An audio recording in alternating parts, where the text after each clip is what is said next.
তারপর বিকালে দেখতে দেখতে আমরা ডলফিন মোড় থেকে বাইর হয়ে চলে গেলাম হিমছড়ি পাহাড়ের উদ্দেশ্যে রওনা দিলাম।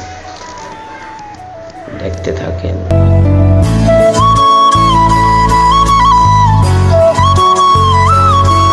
এই যে এটাই হলো ডলফিন মোড়।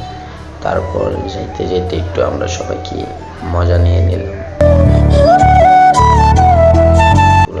ঘুরিয়ে ঘুরিয়ে আপনাদেরকে ওয়েদার তোলার চেষ্টা করলাম।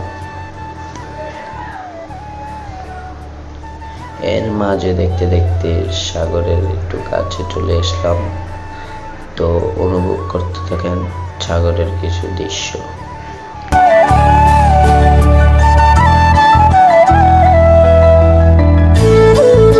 তারপর দেখতে দেখতে কিছুটা পাহাড়ের কাছে চলে আসলাম। এই যে পাহাড়, এটার উপরে আমরা আর কি উঠবো, এটার কোনো কমতি নেই। এই যে ওঠা শুরু করলাম। এসে দেখেন একটু উঠতে গেলে দম ফাইটটা যাইতেছে গা, সবাই উঠতে উঠতে পুরা জীবন যাইতেছে গা চললে আর কি। তারপর আমার মামায় বললো আর কি, কিরে উঠতে পারছ না? দেখেন এখনো অর্ধেকই উঠা হয়নি।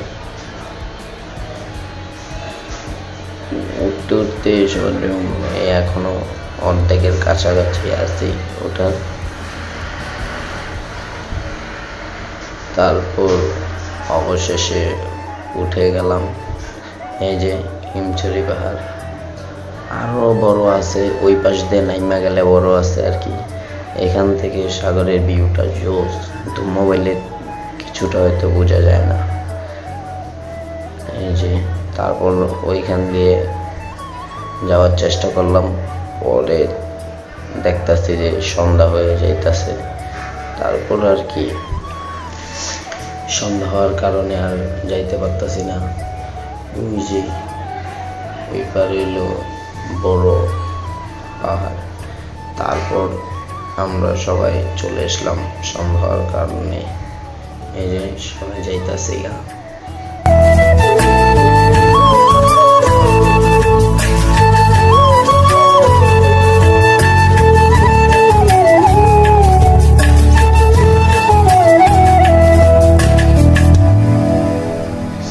তারপর আমার মামা দেখেন তার বন্ধুকে কি জিজ্ঞেস করতেছে যে পাহাড়ে উঠতে কেমন লাগে। বলতেছে কি পাহাড়ে উঠতে নাকি বহুত কষ্ট লাগবে। অবশ্যই ভাই, যেই বড় লাগবে। তারপর এই শয়তানি ময়তানি করে আমরা চলে যাচ্ছি।